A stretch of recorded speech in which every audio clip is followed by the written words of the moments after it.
Yes. All right.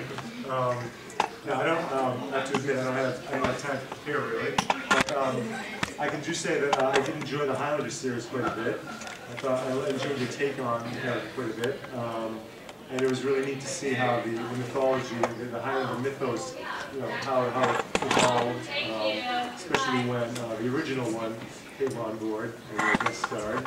Well, it's always hard when you pick up a role from an existing film. You know, I did it once before on something called War of the Worlds. You might have heard that. Yeah, I loved it. I mean, I loved the original when I heard the record. I mean, I just had the LP, which was. Yeah, the original. This is it's a couple of years ago. Anyway, but I mean, that was hard because everybody. I came in and fulfilled somebody else's role, and the character. People hated me for it because they just had seen something, so they were used to seeing those types of characters. So for me to go in and do that, so when we did Highlander, originally I was supposed to be Connor McLeod, and I was not really happy about doing that. Luckily. I was saying, can I just be somebody else, please? And luckily, they got Christophe Lambert to do the first episode, so it didn't make sense for me to be Connor McLeod. I became Duncan, and it was the best thing that ever happened because you have a whole nother, amount of stories that you can tell, and that's what we were able to do. And then the arc came together in the final movie. Yeah, when we both. Source. Yeah, we both came together and chunked his head off. Yeah.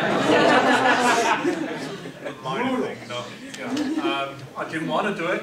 I tried as hard not to anyway. But, you only be one. Yeah, we only one. That was quite the physical role. What training did you have to undergo as far as on the? Well, I'd done some martial arts and stuff. But the thing was, they never really made the show to be a fighting show. They originally, it's a history, romance, action, yeah, but they didn't know what I could do. They didn't ask whether I'd done martial arts or anything. And after the first season, after I'd done a lot of stuff, they're like, oh, great, let's push it into that direction. And I remember at the beginning of year 2, we had a 6-day show. We were shooting one of the shows in 6 days. That's an hour show. That's virtually, it's really hard to do the amount of stuff that we had. And I had something like 13 action sequences to do in 6 days, which included me hanging off a car, doing 2-3 sword fights. And I said, guys, you can't. I'm not going to survive. Yeah, I did all my own stuff. Apart from getting hit by cars, I tried to let somebody else. Yeah, and I'm paying for it now. Because it does come up. I mean, I've been stitched up a few times. So, I've dealt with a lot of weapons, and even though they're lighter than what you use normally, it's still metal. You get hit in the face with a piece. Did you have sword training and choreograph all the fights? Yeah, a lot of the sword training we did was, the first season I'd done a little bit of sword work prior to doing the show, but then I was studying with my teacher, my Sifu, a lot of Chinese style, and I did a lot of Chinese art, sword work in the spare time and incorporated that into the show because it's been around 400 years. It's like anybody here. You're not going to just do one thing all your life. And my Sifu said to me, what does a painter use? He doesn't use one color. He's an artist, like a martial artist. He uses many colors. So get whatever you can that makes sense to you. And that's what people used to say to me. What martial arts should I take? I said, it doesn't matter. Because, an arm moves one way. It just depends on how you decide your body wants to. You want to break it, you want to manipulate it, what do you want to do with it? Then you had that one special sword move. No, I had a few. Connor. Connor taught, yeah, we actually created. That special one? Yeah, no, it was virtually anything you could actually get out of. For movies, it was the one that you couldn't get out of. And we took a while to try and come up with that. It was done. I had 2 or 3 sword masters on the show. There was Bob Anderson, who passed away last year. Fantastic. He did so many things. Oh yeah, no, he goes back. He went back. He was the coach for the U.S. Olympic team for 30 years, and he was actually the guy that was under the Darth Vader costume doing the fights. He was the guy in the first Highlander movie. He did Princess Bride. He did everything. And he was a fantastic, you know, and even when I worked with him, he was in his 60s, and he's rolling around on the floor and jumping on the bum. Look, let me do that. Okay. You know, but he was an artist. And I worked with other martial art choreographers who would just, they choreograph a fight, and that's not interesting when you're shooting it. Bob would walk in a room and go, that projector, maybe I can just like get something to swing off that, smash that, and get some sparks off of that, and maybe I can move that. And he'd pick out where the location was, and he created the fights around that. That's what an artist is. It's a different way of choreographing. The guy that worked with me on the Highlander Endgame and the Source was partly my Sifu, Vernon Rieta, who's out of Honolulu. He's part Chinese, part Hawaiian. 50, 60 years old now, has done martial arts most of his life since he was 5 years old, and you know, this high and lethal. You know, I mean, it's just, and he was an artist as well, so a lot of the stuff he did was based on that. But we also then had F. Brom and Cash. F. Brom was a traditional. He knew if I opened a book on weapons and said, "Where's that from?" He said, "Oh, that was from the Maori tribe back in 1833. They invented that weapon, and they used it because they wanted to break the heads of them." And he'd go into every weapon in that book. He was that knowledgeable on it, but he was also very rigid. You know, his style was very Japanese in it, and so when he was choreographing the fights with the guest stars, they would see him doing this. I'd come in and I'd be moving, and they'd go, "Oh, you changed the choreography." I said, "No, I didn't. I'm still doing this shot, but I'm doing it like this." And so what that does, it changed the elements, and that was the challenge, because I was shooting a lot of the time while he was rehearsing. He was, you know, rehearsing with the other actors. Yeah, and so that way, you know, it was a challenge because I had to sort of fit into what he'd done, but then make it my style, or Duncan's style. How was it working with Roger? Yeah, Roger, he's so cool. I mean, we would say it's so much fun. I mean, he's a great singer. I mean, the guy's a legend since the 60s, you know, 60s, 70s. And, you know, he's just this English guy that happens to, you know, be famous. You know, that's true. That's what Roger is. You know, he's, you know, and we had a great time working together. It was, you know, a lot of fun. How did you get your start, Adrian, as an actor? As an actor? Yeah. I used to choreograph and dance at one point, and I did a lot of stage shows that were like mime and vaudeville type things. And people said, "You should act." So I said, "Oh, okay." Well, you know, no, you should act. Oh, all right. So I started studying in. I studied a little bit in England, and then I went to New York, and then I went to LA, and got my first break pretty much in LA. Usually stage work environment.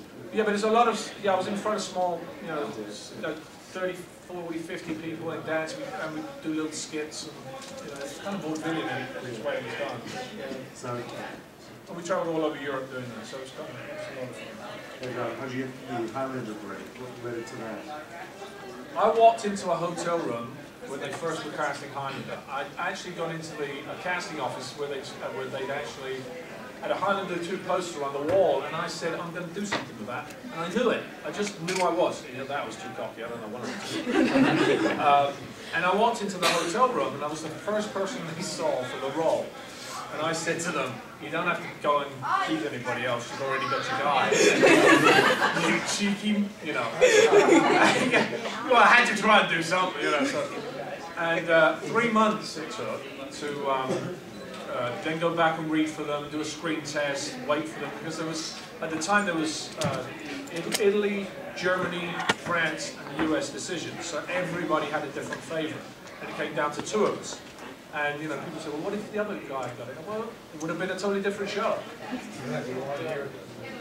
No, I didn't have long hair at that time. It wasn't quite as short as this, but you know, I had hair, but you know, I had extensions put in, and that ripped my head out. It really did. I mean, I had clumps of hair I could just, you know, throw away.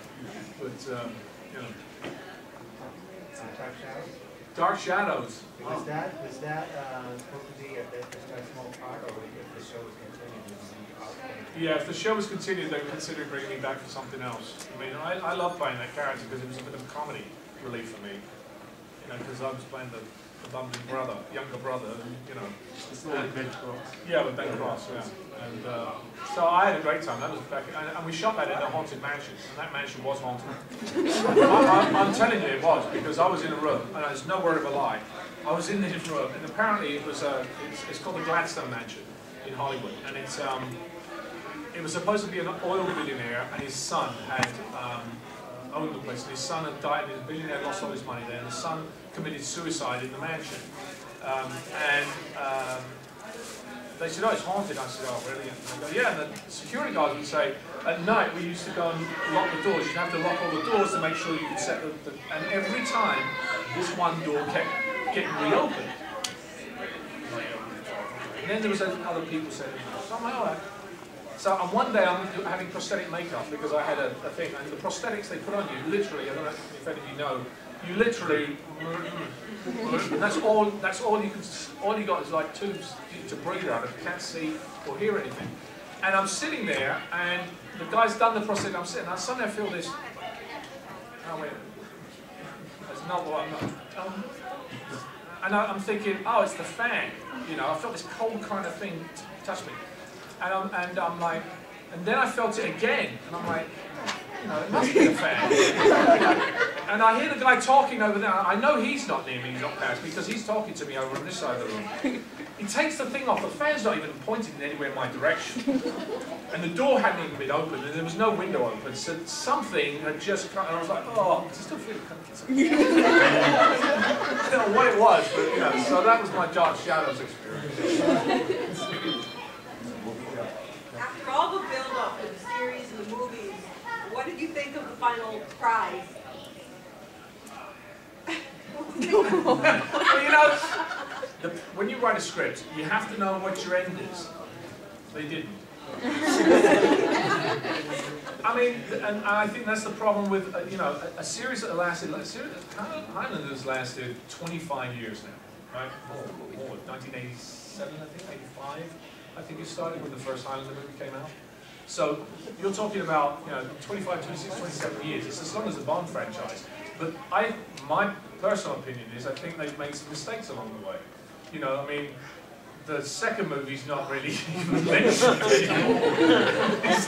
You know, I mean, no, there's, you know, Outer Planet, the guys from outer space. You know, you kind of go, you know, they took it into a totally wrong direction. And see, to me, the first movie, this is why they're remaking the original now, is because the original had a lot of substance to it. It had romance. It talked about feeling the essence of the human body.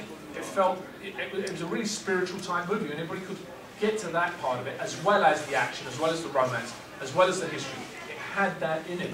Whereas suddenly you're going off into outer space and blowing things up, you kind of lost what it was about. And the same thing with, you know, as it goes along, the same thing that happened with some of the other movies they did subsequently. Thank you. Okay, I lost my teeth this morning. But that's what happened. So I think that's what happened with the Source. I think, you know, they didn't even have a full script by the time we started shooting it. They sold the idea of the end of the script and said, you can't shoot this, it's not possible. Yes, we can, we've got plenty of... No, you can't. Because I was exec producer, I said, you can't do it. Because we were supposed to shoot an action sequence, which was 4 pages of action, with horses, machine guns, crowd sequences, 2 sword fights, in one day. I didn't even do that in the series, let alone on a film. So the structure of that just wouldn't work. So by the time you get to the end, they're like, okay, it's going to be this, we're not quite sure. So by the time they did that, and then they tried putting these visual effects in it, it didn't work. The beginning of it worked really well. It started to work on it, but then it just went. I'm honest, sorry. It's never going to work again, but that's alright. Endgame had a lot of heart to it because it was 2 brothers. It's a story of 2 brothers. You know, I mean, we had a lot of problems with that because we started shooting in Romania, and then Bruce played the bad guy in it. Bruce, I forgot his last name now. But anyway, he got sick, and I'd spent about a month and a half, 2 months rehearsing the sword fight and everything we were supposed to do for the finale in Romania. And when he got sick, that got cut. We were then supposed to go, and by that point I also had shoulder injury, so when I was doing all these katas and all this sword work, it was aggravating it. So at this point I'm like, great, okay, give me a chance to sort of come back. Great, we're going to shoot it in London in February. So now 4 months has gone by. So we get to London, we can re-choreograph the whole fight as well as the kata I was supposed to do. We didn't finish it there. So then we had to go to Luxembourg and finish it 3 months later. So it kept, you know, it's an extended sort of film. So there were issues with that as well. But, you know, I think it's a better. I had an impression at the end of the first movie, he was the last one, and that your series took place before the movie. No. Which didn't make sense to me. Because Well, I mean, that's so many more. listen, what happened to Highlander 2 and Highlander 3? Highlander 4 and 55. By the time, you know, I mean, there can be only one. That's if we don't do very well on this one. But he would have known if your cousin was dead. Yeah, I mean, you know, oops, there are another 500 immortals around. So the upcoming was a reboot, right? Yeah, the upcoming one's a reboot, and they're putting a lot of money into it. Actually, it's a much larger budget, and Ryan Reynolds is doing the Highlander. Who's doing it? Oh, that's Yeah, Ryan Reynolds. He's doing Connor? Yeah, and so that's all I know about it. I mean, I know I've heard they've redone the script. No cameo. I don't know. Well, I mean, you know, people have asked me what do I think about it, and I say, well, I'll be fair. Let's watch the movie, because I don't, you know, I'm not going to pass any judgment before, because people have done it to me, and they go, you know what?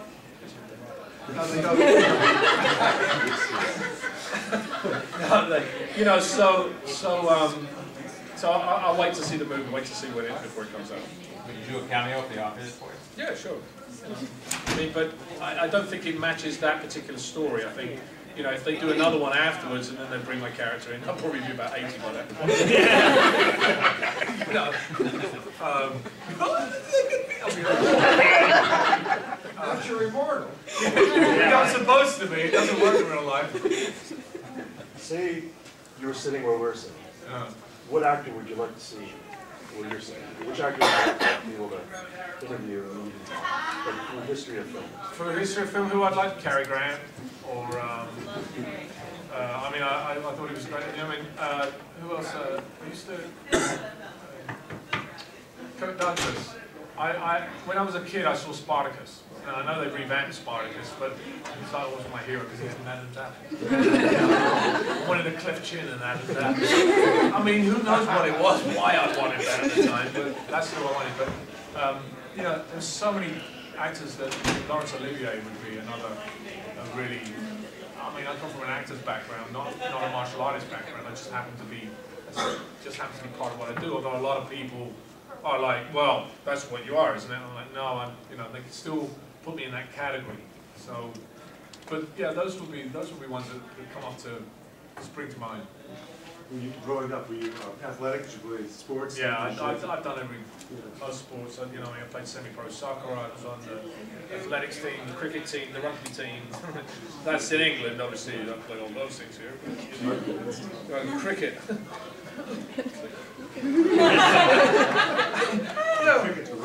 You know, but actually, you get hit by that ball, that hurts. Trust me, I got hit by it a couple of times. Do you like do karate, black belt, or taekwondo? No, I studied Hungar Kung Fu when I first started, which is a hard style Kung Fu style. I then worked with a lot of karate people and Aikido and a lot. So a lot of the stuff, as I said, is very similar. I picked pieces up from them, and then about 3-4 years ago, I studied with a Shaolin monk in Los Angeles, which to me is like ballet is to dance. I didn't learn a huge amount out of Shaolin, but it did give me form and strength in certain things. You know, I mean, I learned about energy, much more about energy stuff. So that kind of supplemented what I'd already learned in Hungar. Did you ever go in any tournaments and compete? You know, I mean, it was like, you know, when I got challenged on the street, which I got challenged a lot, you know. Some guy, I remember one time some guy came up to me in a club and he goes, I can kick your ass. And This is I went, during Highland. this is during Highland. I said, I'm sure you can. Yeah. What are you going to do to that? And, you know, when I do my children's charities, one of the things I teach them is when we were dealing with peer pressure, the whole point about, you know, if you're going to be violent towards somebody, the person who's in control is not the person that's being violent necessarily. And I would do it, this would be a simple test. I'd say, push my hand. Push. Oh, push. Push. Okay, so who's got control, him or me?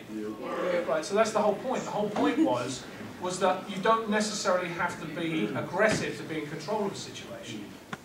So, you know. I started to chuckle. It started off so impressively. I studied with a Shaolin monk from Los Angeles. Well, he's the first. I actually wanted to do a picture on him. He's working on it right now. But he's actually an Italian.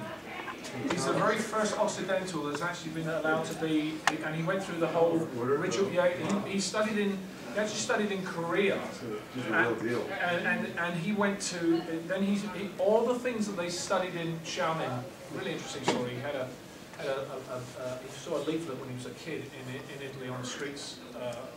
He came up from a very poor background, did a lot of underground fighting, that type of stuff, but he always was intrigued by Shaolin, and then he started getting into it, and he was taken to Korea under the Shaolin in Korea, which is not, they don't call it Shaolin, but it's exactly the same thing.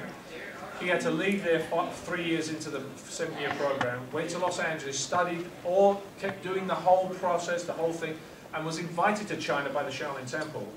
And they invited 500 monks, or 500 Sifus from around the world to take part in this indoctrination ceremony, which only 53 of them were allowed to do Chiba. Chiba is this ritual that they give to different monks where they burn incense into the head.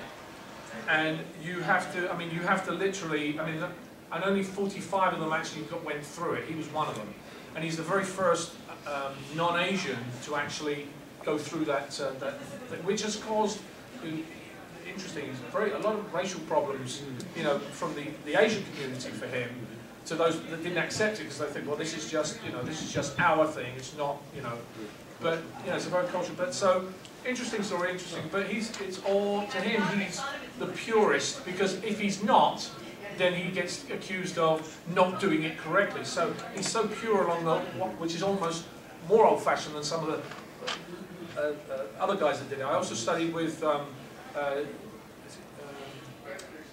Ming, I think his name, out of New York. He actually has a class in New York City, Shaolin, down in Soho, and he actually left in 1970s, 1980s. There was a tour of the Shaolin monks in San Francisco, and he kind of just left and got in a cab, didn't speak any English. Got in, and the guy couldn't pay him, so the taxi driver calls the police. The police then take him to a Chinese restaurant where he can actually translate, and they found out who he was.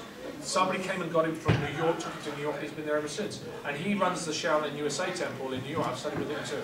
And he's crazy, he's totally different, and his style is different, even though they studied at the same place. What they teach is similar, but not the same. You know, one's much more traditional, he's actually even more, you know, what his stuff is much more radical, much more out there. You know, so, anyway. I was going to ask if you want to tell us a little bit about two things. First, some of the charities with which you're involved. Well, also my charity, just have to have those in my head. The Peace Fund. I just have to bring these down. I did actually. It wasn't.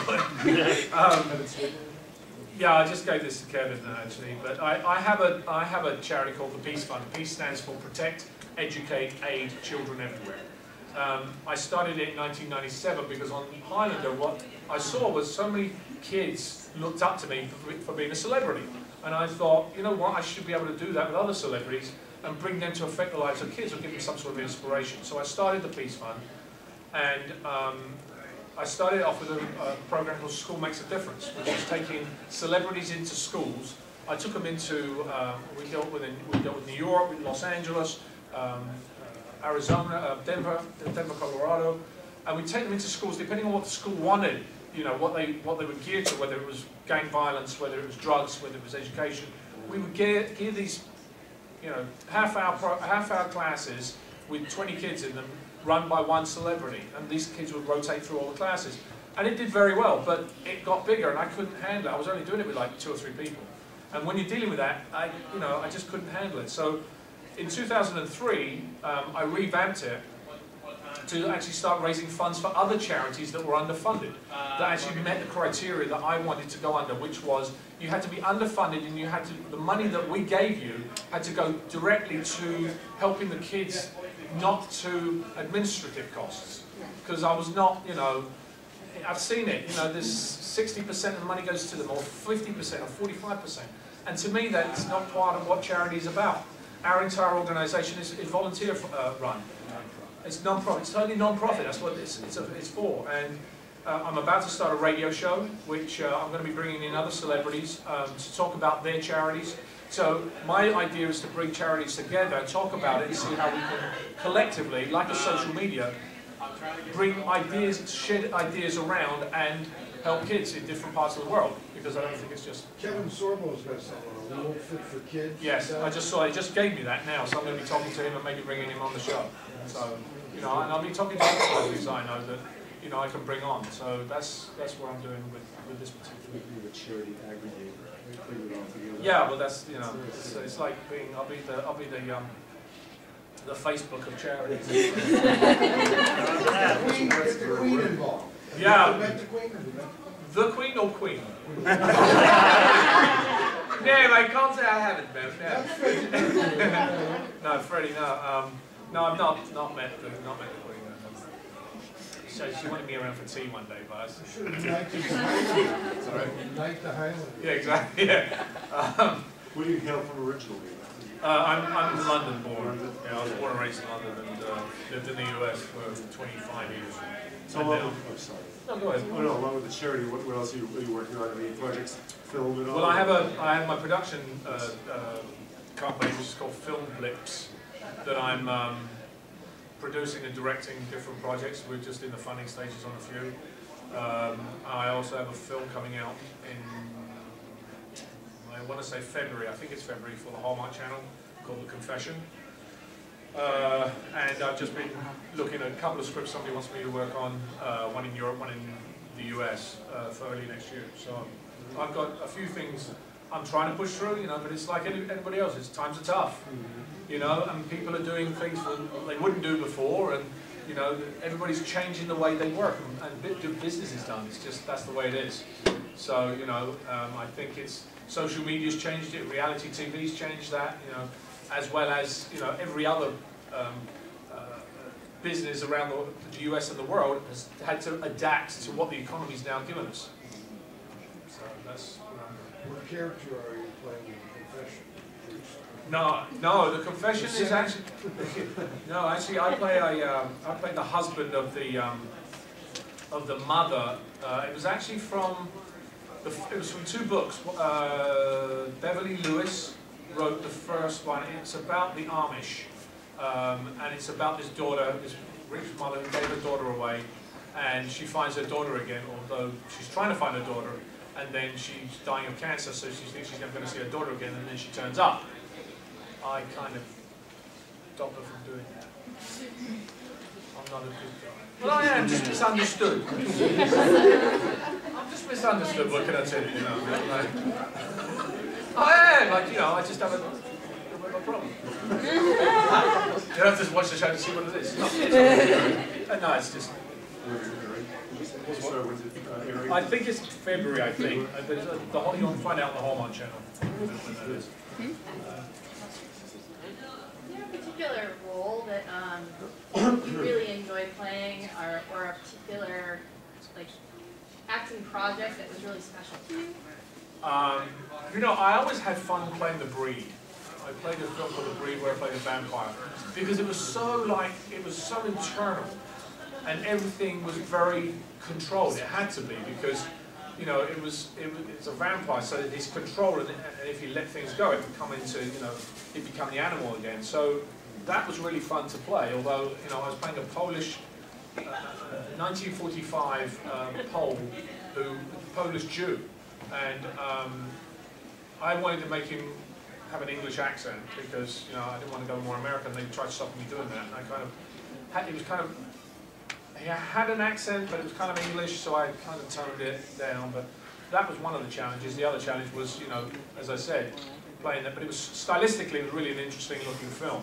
We had Bai Ling who got stabbed by a cat by a panther on the set. That was really interesting because she was on her period. Yeah, smelled the blood. Yeah, but it was lucky it was deep.